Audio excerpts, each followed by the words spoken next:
¿Qué tal? Buenas tardes. Mi nombre es Lisa, él es Micho, y les vamos a presentar un ensayo de la capacidad calorífica en cuerpos. La capacidad calorífica de un cuerpo está denotada por la letra C, como podemos observar, y es la cantidad de calor requerida para elevar la temperatura de una determinada cantidad de solución. En este caso, para el ensayo necesitaremos soluciones en un volumen de 500 mililitros. En este caso, la única diferencia serían las dos soluciones con solutos, que serían 15 gramos de sal y 15 gramos de azúcar. Necesitaremos pues una estufita y una ollita. Pues para el primer experimento vamos a medir la temperatura inicial del agua de la llave con un termómetro.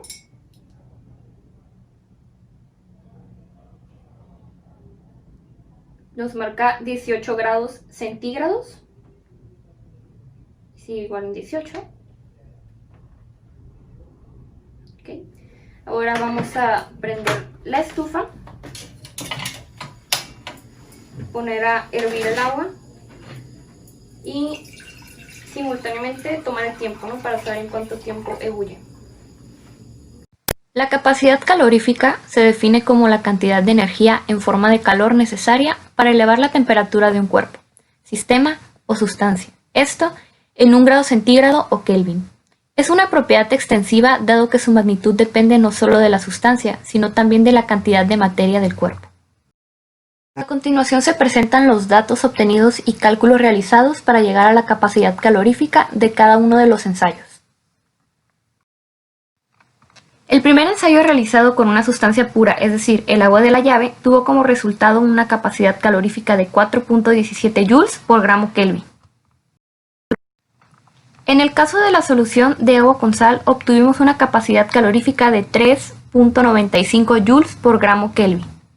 Finalmente, la capacidad calorífica de la solución de agua con azúcar fue de 4.85 joules por gramo Kelvin. Una vez presentados los datos de la capacidad calorífica obtenida en cada una de las sustancias, podemos preguntarnos qué sucede cuando una sustancia no es pura. Una sustancia pura presenta ciertas características. En el caso del agua, su punto de ebullición atmosférico es de 100 grados centígrados o 373.15 kelvins, y su capacidad calorífica por unidad de masa o calor específico, en promedio, es de 4.18 joules sobre gramo por Kelvin. Estas características se ven afectadas por factores como la presión y solutos disueltos en las sustancias, y por ello varían de una a otra. Esto lo pudimos observar con los ensayos realizados. La diferencia de la capacidad calorífica entre soluciones o sustancias está dada por sus propias características. El agua con sal, en promedio, tiene una capacidad calorífica de 3.39 joules por gramo Kelvin y hierve a una temperatura más alta que el agua pura. La sal, al ser un compuesto químico formado por iones con carga positiva, aumenta la temperatura de ebullición del agua en 1 grado centígrado, pues los iones de sal hacen que las moléculas de agua se desplacen más lentamente.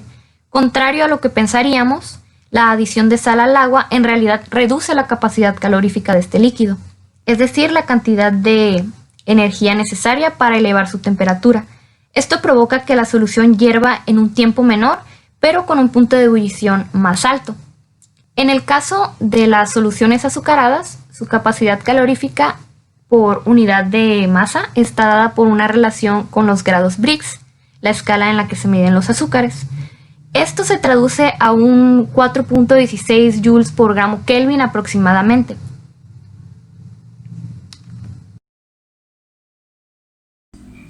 Buenas tardes, en esta ocasión realizaremos nuestra práctica de laboratorio en casa, en la cual notificaremos los cambios en la capacidad calorífica del agua pura e impura. Como paso número 1, añadiremos 500 mililitros de agua a nuestra cacerola, la cual deberá de tener una temperatura de 12 grados centígrados, y mediremos el tiempo en que tarda en hacer ebullición.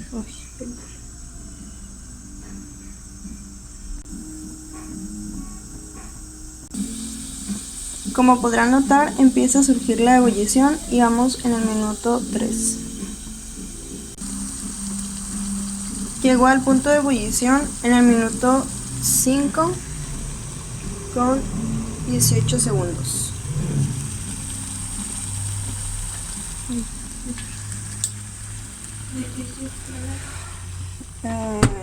De una materia que se llama físico-química. ¿Quién no le puso pausa? Como segundo paso, repetiremos lo que habíamos hecho al principio, pero en esta ocasión le añadiremos 15 gramos de sal.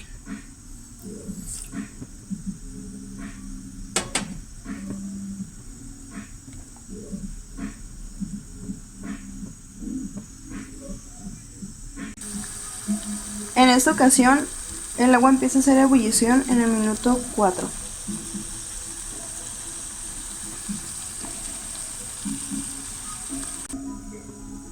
Como último paso, añadiremos 15 gramos de azúcar en 500 mililitros de agua.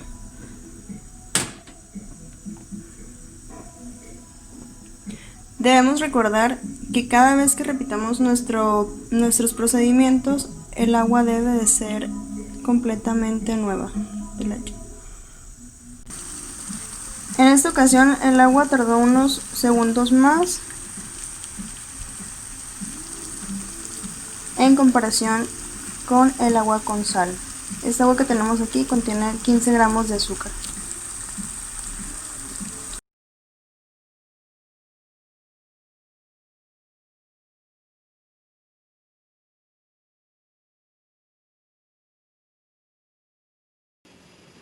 El agua es el líquido con mayor valor de capacidad calorífica, es decir, la cantidad de calor necesaria para elevar la temperatura de una sustancia en 1 grado Celsius. La alta capacidad calorífica del agua se debe a los enlaces de hidrógeno que se crean entre las moléculas de agua. Cuando el calor se absorbe, los enlaces de hidrógeno se rompen y las moléculas de agua logran moverse con una mayor libertad.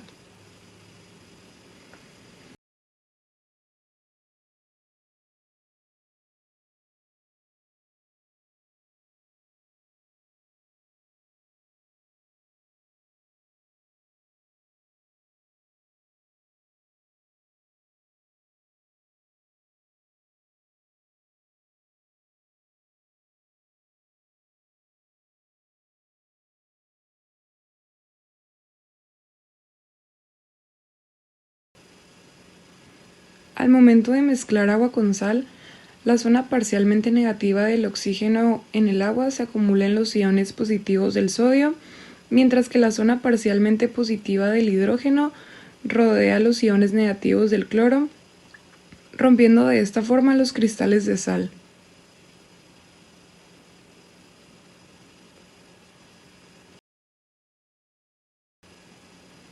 De igual forma, al agregar azúcar al agua, las moléculas son atraídas por el agua y generan interacciones entre ellas. Para lograr que el agua hierva, el vapor de presión debe igualar la presión de la atmósfera.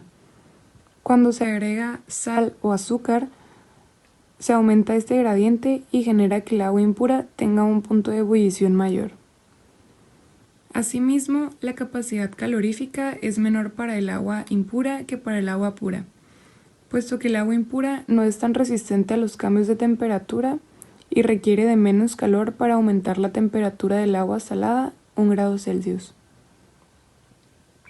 En resumen, el agua impura se calentará más rápido que el agua pura, aunque mantendrá un punto de ebullición más alto. Finalmente, los análisis de cambios de capacidad calorífica se utilizan para comprender la termodinámica detrás del plegamiento de proteínas, enlaces proteicos y ácidos nucleicos, al igual que los efectos hidrofóbicos, entre otros.